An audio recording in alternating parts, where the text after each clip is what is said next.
Hello everyone, welcome to my channel chem master.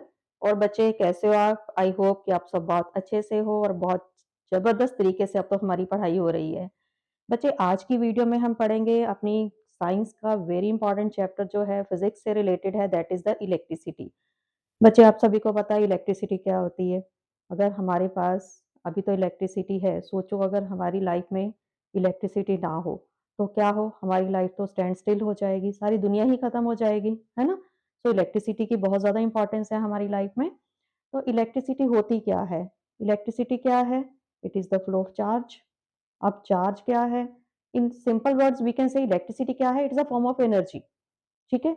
अब ये जो एनर्जी है, आप केमिकल एनर्जी से भी इलेक्ट्रिसिटी बना सकते हो, उसको कन्वर्ट कर सकते हो, आप मैकेनिकल एनर्जी को भी इलेक्ट्रिकल एनर्जी में कन्वर्ट कर सकते हो। तो इलेक्ट्रिकल एनर्जी से रिलेटेड मैंने जो टर्म आपको बताई है दैट इज चार्ज। अब चार्ज क्या है? चार्ज के बारे में हमें सबसे पहले किस साइंटिस्ट ने बताया? वो था Benjamin Franklin. Clear? What is electricity? Electricity सबसे पहले तो क्या है? It is a form of energy.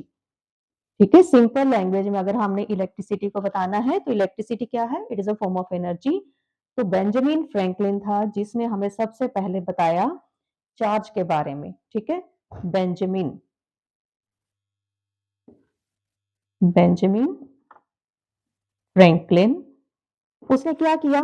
उसने दो रोड्स ले ली, एक एबोनाइट रोड ले ली और एक ग्लास रोड ले ली। एबोनाइट रोड को उसने फर के साथ रब किया और ग्लास रोड को उसने उसके साथ फूल के साथ रब किया। जब उसने दोनों को साथ रब किया तो उसने देखा कि ये दोनों रोड्स कभी एक दूसरे को मतलब अट्रैक्ट भी कर रही हैं और रिपेल भी कर रही हैं। जब दो डिफरेंट चीजों को पास-पास लेके आते हैं तो वो रब करती हैं, कुछ कॉम्बिनेशन को अगर पास लेके आते हो तो वो रिपेल करती हैं। तो वहां से उसने क्या कंक्लूजन निकाला कि जो हमारी ग्लास रोड है और जो एबोनाइट रोड है इनके ऊपर चार्जेस डेवलप हुए हैं रब करने से। अब जो चार्जेस हैं जब वो सेम होते हैं, उसने जो कंक्लूजन निकाला, वो चार्जेस जो सेम होते हैं तो वो एक दूसरे को रिपेल करते हैं, जब वो चार्जेस डिफरेंट होते हैं तो वो एक दूसरे को अट्रैक्ट करते हैं। तो सबसे पहले चार्ज का कॉन्सेप्ट हमें किसने बताया? बेंजामिन फ्रैंकलिन ने। तो उसके अकॉर्डिंगली जो चार्जेस हैं वो कितने तरह के होते हैं? टू टाइप्स के चार्जेस होते हैं। बेटा मैं आपके इस वीडियो में इतनी शॉर्ट में ये आपको चैप्टर करवाऊंगी कि आपको एक बार वीडियो देखने से पूरा चैप्टर समझ में आ जाएगा। और हमें पता है कि ये चैप्टर हमारा बहुत इंपॉर्टेंट है और इससे रिलेटेड आपको न्यूमेरिकल्स भी आने ही आने और छोटी छोटी टर्म्स हैं जो हमें एमसीक्यूज में भी आ जाती हैं, असर्शन रीजंस में भी उससे रिलेटेड क्वेश्चन पूछे जाते हैं। तो इसलिए ये चैप्टर हमने बहुत अच्छी तरह से करना है। तो बेंजामिन फ्रैंकलिन ने चार्जेस डेवलप करे थे। ठीक है, उसने सबसे पहले हमें बताया था, कैसे बताया था? दो रोड्स को उसने डिफरेंट डिफरेंट मटेरियल्स के साथ रब किया था जिससे उसने देखा कि वो अट्रैक्ट भी करती हैं और वो रिपेल भी करती हैं। तो चार्जेस उसने दो तरह के बताए हैं, एक पॉजिटिव चार्ज होता है और एक नेगेटिव चार्जेस होता है। अब अकॉर्डिंग टू बेंजामिन फ्रैंकलिन जब उसने एबोनाइट रोड को फर के साथ किया और ग्लास को उसने सिल्क क्लॉथ के साथ रब किया तो उसने चार्जेस डेवलप होते हुए देखे। अब उसने उसके अकॉर्डिंगली क्या रिजल्ट हमें दिया? फर्स्ट उसने ये बताया जो सेम चार्जेस हैं, सेम चार्जेस क्या करते हैं? They repel. जो ऑपोजिट चार्जेस हैं वो क्या करते हैं? They attract. Opposite charges attract. Second उसने हमें क्या बताया? तो हमने उससे उसने हमें फर्स्ट पॉइंट बता दिया कि same charges they repel each other, opposite charges attract each other. Second point उसने बताया the force between the two charges. दोनों चार्जेस के बीच में कुछ फोर्स है। ठीक है, force between two charges, that is F. Force between two charges is directly proportional to the product of charge and inversely proportional to the square of distance between them. हम proportionality के sign को हटाते हैं, it is equal to K Q1 Q2 upon R square. इस equation को उसने क्या नाम दिया? Coulomb's law.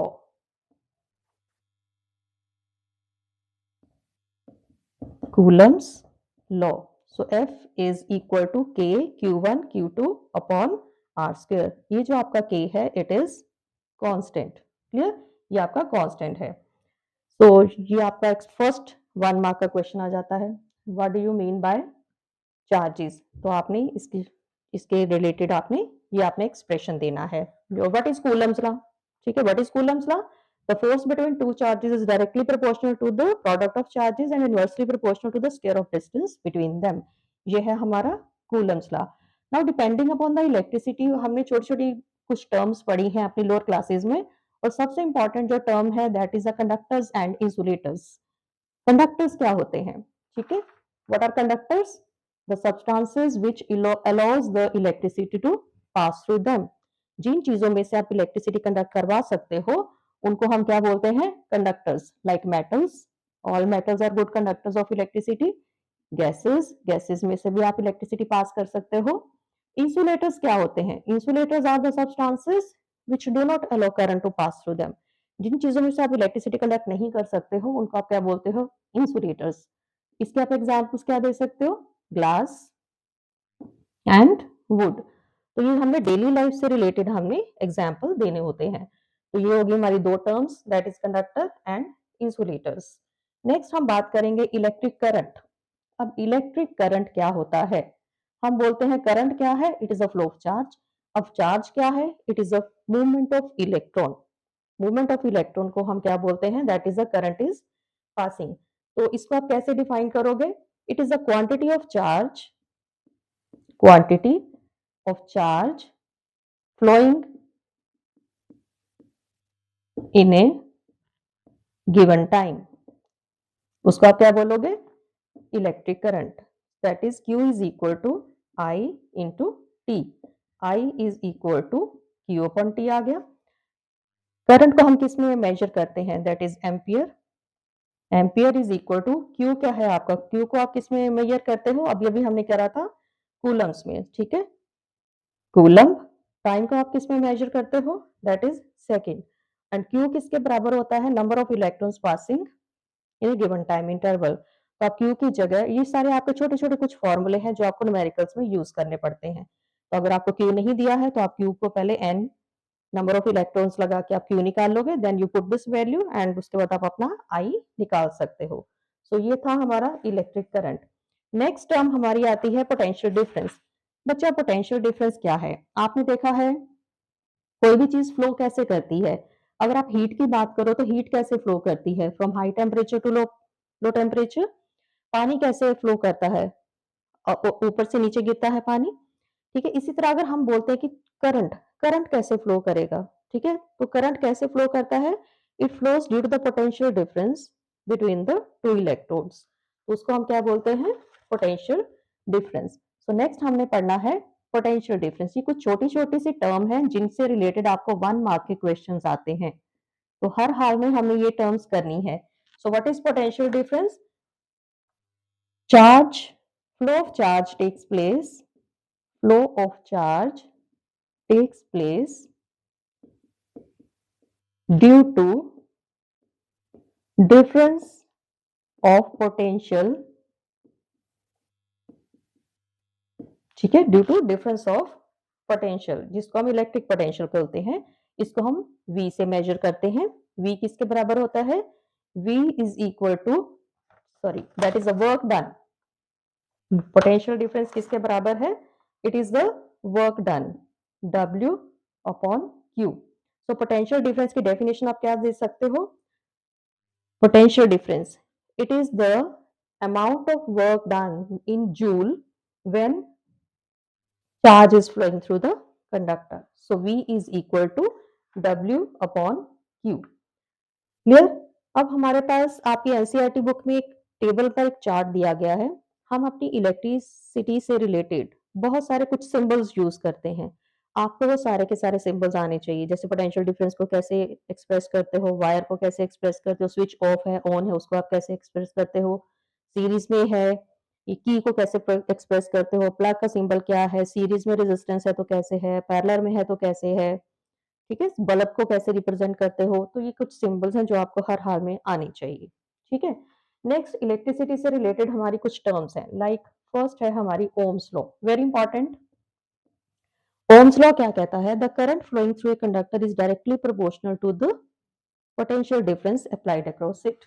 That is, I is directly proportional to V, or you can write V is directly proportional to I. So I can write V is equal to I dot R. Now what is R? R is a constant of proportionality. R को हम क्या बोलते हैं? Resistance. ठीक है, are को हम क्या बोलते हैं? Resistance. Now what is resistance? Resistance क्या है? It is the obstruction to the flow of current. Obstruction mean रुकावट। रेजिस्टेंस क्या है? Obstruction to the flow of current. रुकावट है। अगर किसी कंडक्टर की रेजिस्टेंस ज्यादा होगी तो उसमें करंट कम पास करेगा, अगर किसी कंडक्टर की रेजिस्टेंस कम होगी तो करंट ज्यादा पास करेगा। ठीक है, तो ये हमें याद रखना है। आपको इससे रिलेटेड घुमा फिरा के आपके असर्शन रीजंस आती हैं, तो गुड कंडक्टर की जो रेजिस्टेंस है हमेशा कम होनी चाहिए। ठीक है, और रेजिस्टेंस की यूनिट क्या होती है? ये हमें ओम का हमारा सिंबल है। ठीक है, तो ये हमने ओम्स लॉ कर लिया, रेजिस्टेंस कर ली। अब यहाँ से हम रेजिस्टेंस, अब रेजिस्टेंस हमने बोला कि रेजिस्टेंस किसी ना किसी चीज में से, करंट किसी ना किसी चीज में से पास हो रहा है। जिस चीज में से पास हो रहा है दैट इज अ कंडक्टर। अब उस कंडक्टर की कुछ लेंथ भी है, उस कंडक्टर की कुछ कुछ ना कुछ उसका एरिया भी रहेगा। लाइक कोई मेटालिक वायर है तो कॉलम है, उसकी कुछ लेंथ भी रहेगी और उसका कुछ एरिया भी रहेगा। तो it mean we can write resistance is directly proportional to L upon A, उस कंडक्टर की length upon the area of cross section. तो मैं इसको प्रोपोर्शनैलिटी के साइन को हटा के क्या लिखती हूँ? रो एल अपॉन ए। ठीक है, रो क्या है? आपकी स्पेसिफिक रेजिस्टेंस। मैं यहाँ से रो की वैल्यू निकाल लेती हूँ। Rho is equal to R A upon L. अब आर की यूनिट क्या है? ओम। ए क्या है? Centimetre square. एल क्या है? आपकी लेंथ सेंटीमीटर। एक सेंटीमीटर कट गया तो हमारी रो की यूनिट क्या आ गई? ओम सेंटीमीटर। यूनिट्स की बहुत बहुत इंपॉर्टेंस है। ठीक है, आपको एमसीक्यूज में भी इसकी यूनिट पूछी जाती है, एंड कहीं भी आपको न्यूमेरिकल है तो भी आपको यूनिट लिखनी है। नहीं यूनिट लिखते हो तो हाफ मार्क वैसे ही हमारा कट जाता है। सोचो 2 नंबर का हमें न्यूमेरिकल आया और हम यूनिट लिखना भूल गए हैं तो हमारा आधा नंबर तो यहीं से कट गया ना। तो इसलिए हमने हर न्यूमेरिकल के एंड में आपने यूनिट्स लिखनी है। This is the importance of unit. Next हमारी टर्म आती है रेजिस्टेंस इन सीरीज।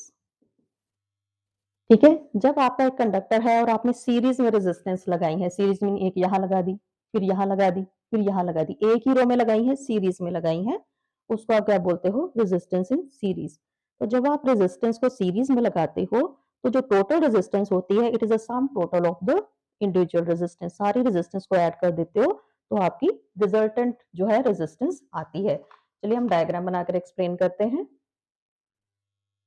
ये मैंने एक रेजिस्टेंस लगाई, ये मैंने दूसरी रेजिस्टेंस लगाई, ये मैंने तीसरी रेजिस्टेंस लगा दी। ठीक है, it is R1, R2, R3 और ये इनका पोटेंशियल डिफरेंस है V1, V2 एंड V3। ठीक है, तो अभी मैं इनकी टोटल पोटेंशियल डिफरेंस क्या होगा इसका? V1, V2 प्लस V3 और टोटल रेजिस्टेंस क्या आ गई हमारी? Resistance in series is equal to R1 plus R2 plus R3। Now according to Ohm's law क्या कहता है हमें? V is equal to I R, ये हमें पता है। तो मैं उसी का टोटल V क्या हो गया मेरा? I R S resistance in series is equal to I R1, I R2, I R3। तो यहाँ से मेरा I कैंसिल हो गया। क्या आ गया मेरा? Resistance in series is equal to R1, R2, R3। ठीक है, तो ये हमारा एक्सप्रेशन आया है रेजिस्टेंस इन सीरीज। और resistance in series is always greater than individual resistance. ये लाइन आपने याद रखनी है। Resistance in series always greater than, ये लाइन आपने हर हाल में आपको याद होनी चाहिए। Always greater than individual resistance, individual resistance. Second जो चीज आपको याद रखनी है, न्यूमेरिकल आते हैं तो पता ही नहीं चलता बच्चों को, मैम हमें कैसे पता चलेगा कि हमने ये सीरीज में लिखना है, एक्सप्रेशन लगाना है, ये पैरेलल में लगाना है। So these are the common mistakes done by the students. तो इसके लिए आपको क्या याद रखना है? सीरीज कॉम्बिनेशन कब आपने यूज करना है? When the current in the circuit is to be decreased. ठीक है, it is used, series combination कब यूज करना है? When current in the circuit is to be decreased। तो ये दो चीजें हैं जो आपको याद होनी चाहिए और इसी से रिलेटेड हमारे न्यूमेरिकल आते हैं। नेक्स्ट हम बात करेंगे रेजिस्टेंस इन पैरेलल। अब सीरीज की बात करिए तो ऑब्वियसली पैरेलल भी हमें डिस्कस करना पड़ेगा। जरूरी नहीं कि हम हमेशा रेजिस्टेंस सीरीज में ही लगाएं, हम उसको पैरेलल में भी लगाते हैं। ठीक है, तो पैरेलल में लिए चलिए पहले हम उसका डायग्राम बना लेते हैं। This is resistance in parallel. चलिए पैरेलल का सबसे पहले हम फिगर बनाते हैं।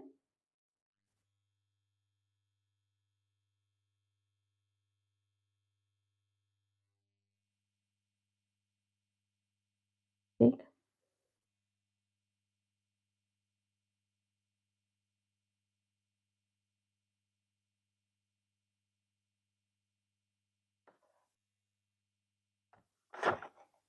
ये रेजिस्टेंस इन पैरेलल लगा रहे हैं हम। ठीक, तो ये मेरी R1, ये मेरी R2 और ये है मेरी R3। सिमिलरली इनका करंट क्या हो गया, I1, I2, I3। So according to Ohm's law, V is equal to IR. Now total current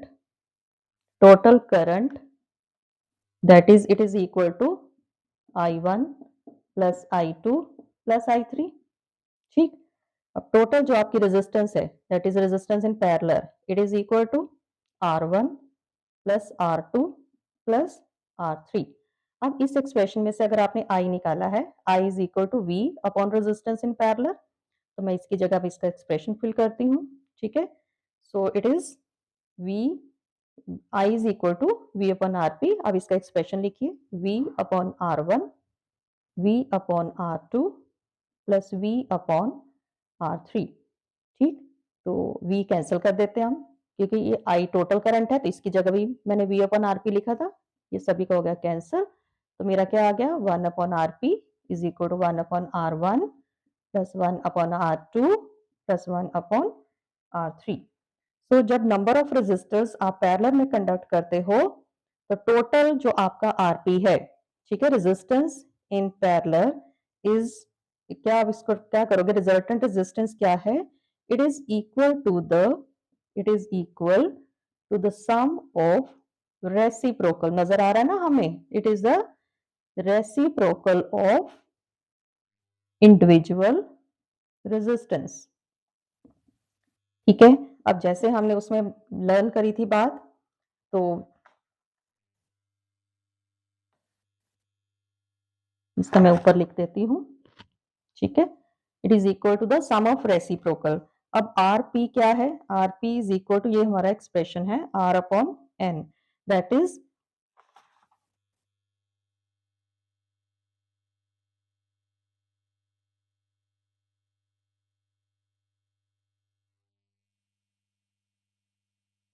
are P क्या है हमारा, it is equal to R upon N, that is resistance of each resistor upon number of आपके क्या है resistor, number of resistors. तो इसके लिए हमारा एक्सप्रेशन क्या आ गया, R S upon R P is equal to N R upon N. तो इसको अगर आप सॉल्व करते हो, इट इज, इसको ऊपर ले जाओ, N R dot N upon R, ये आर आर आपका कैंसिल हो गया, so it is N square. ठीक है, तो ये आपका क्या आ गया, resistance of each resistor is equal to which is connected in parallel. ठीक है, तो यहां से आपने क्या निकाला है, आपने resistance of each resistance upon the number of resistors.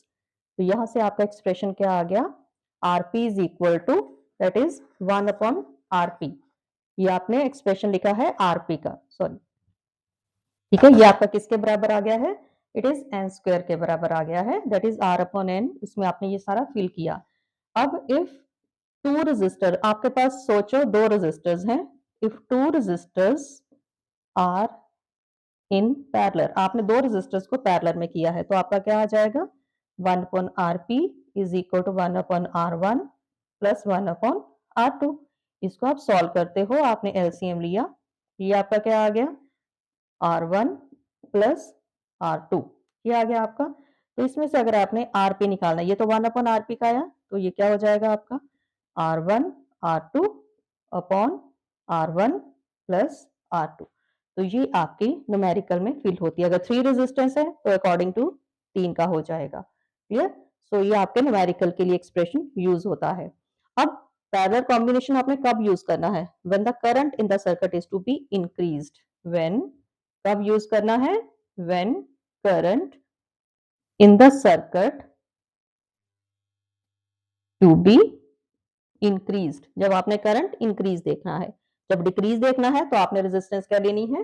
Parallel में सीरीज में लेनी है। अगर आपने इंक्रीज देखना है तो आपने रेजिस्टर जो है वो पैरेलल में देखनी है। तो इसी तरह से ये इसका फॉर्मूला है और हमारी सीरीज का फॉर्मूला क्या था जो न्यूमेरिकल्स में हमें यूज करना है? RS is equal to NR। कितनी रेजिस्टेंस है? तो ये दोनों फॉर्मूले हैं आपकी रेजिस्टेंस और पैरेलल के।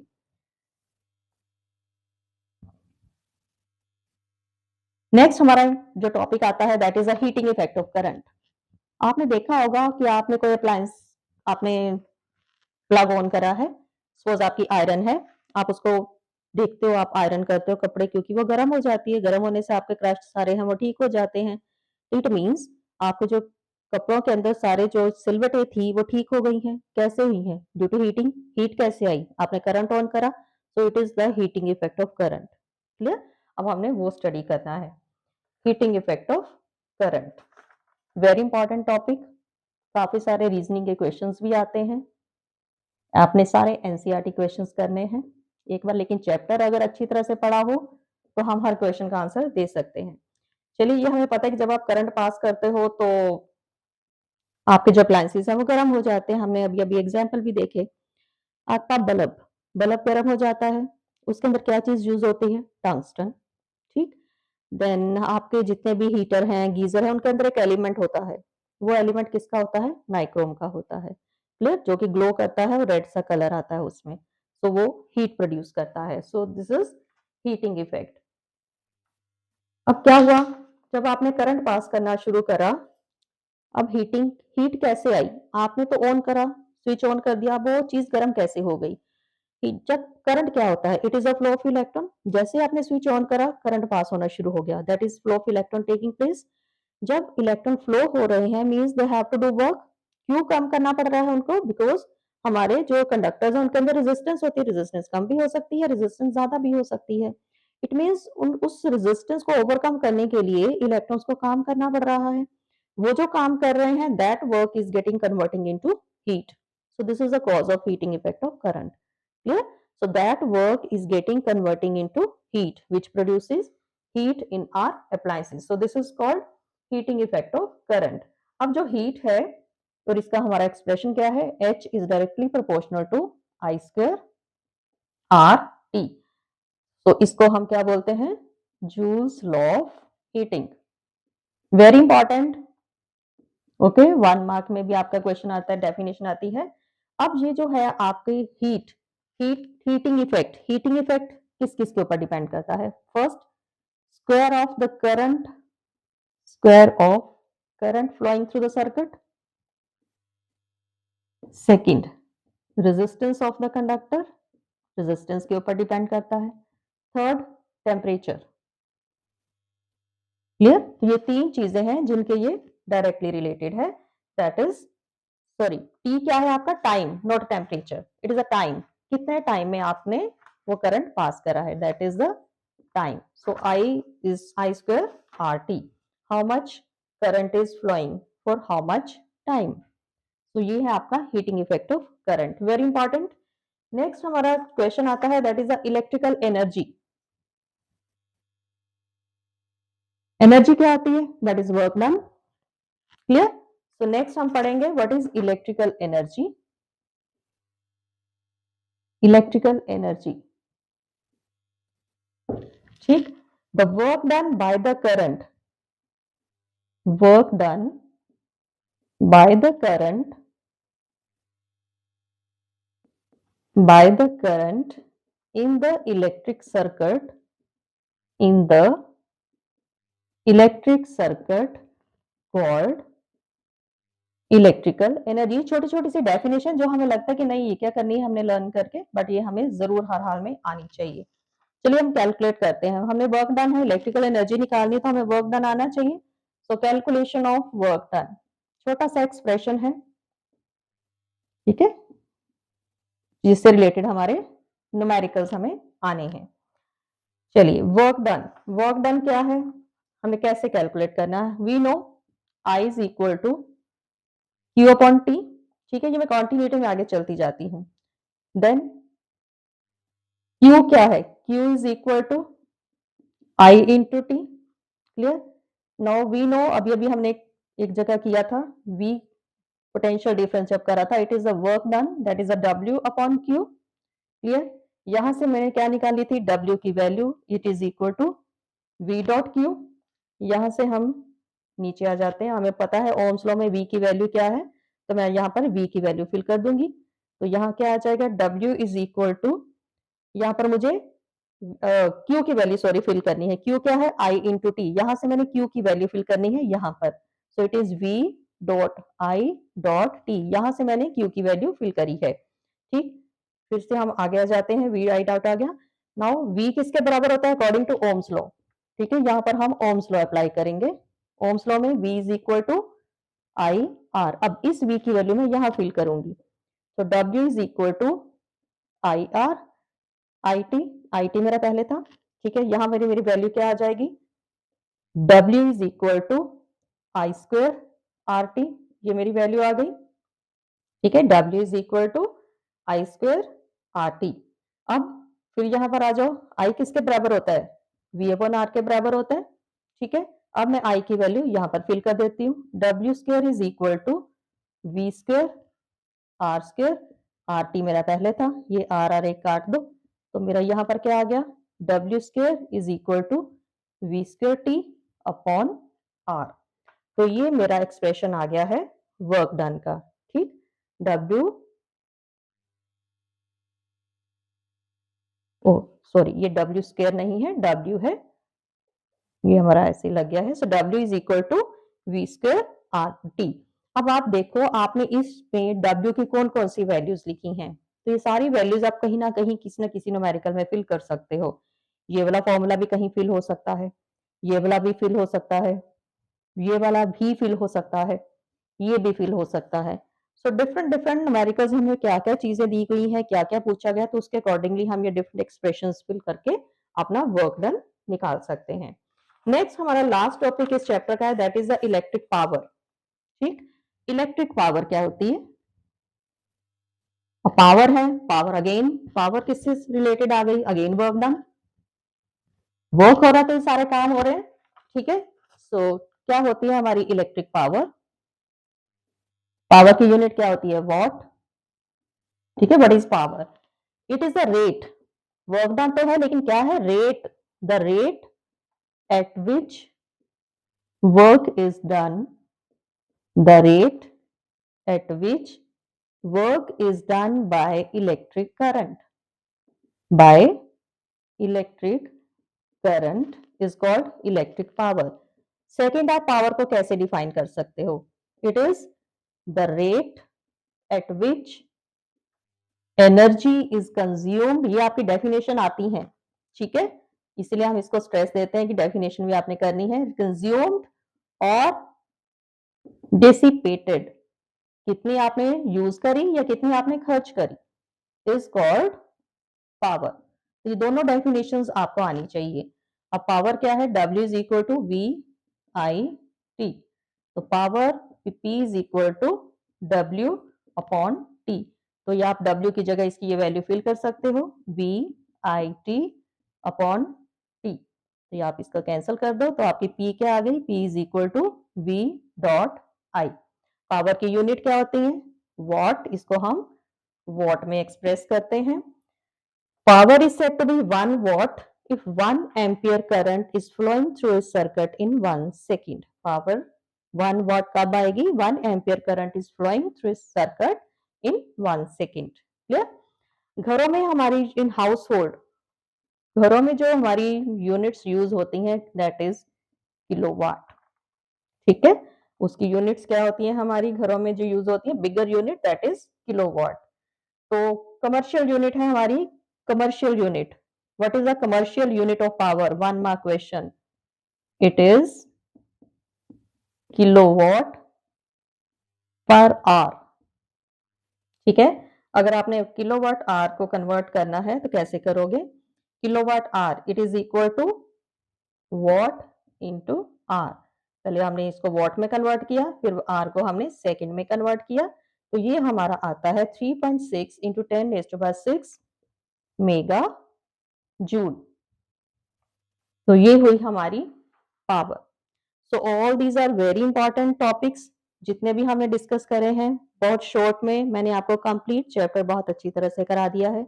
अगर आपने एनसीईआरटी बुक का चैप्टर अभी तक नहीं पढ़ा है, so kindly watch this video and I hope कि एक बार देखने से आपको लगेगा कि अरे ये चैप्टर तो बहुत ईजी था, हमने क्यों नहीं पढ़ा अभी। इस चैप्टर को आपने वीडियो से अच्छी तरह से समझिए, एक एक चीज आप इसको समझो एंड देन आपने एनसीईआरटी से रिलेटेड ही क्वेश्चंस करने हैं। जितने आपके एनसीईआरटी के इंटेक्स या आपकी एक्सरसाइज के क्वेश्चन है सिर्फ वही करना है, इसके बियॉन्ड आपने कोई भी किसी भी दूसरी बुक को फॉलो नहीं करना है।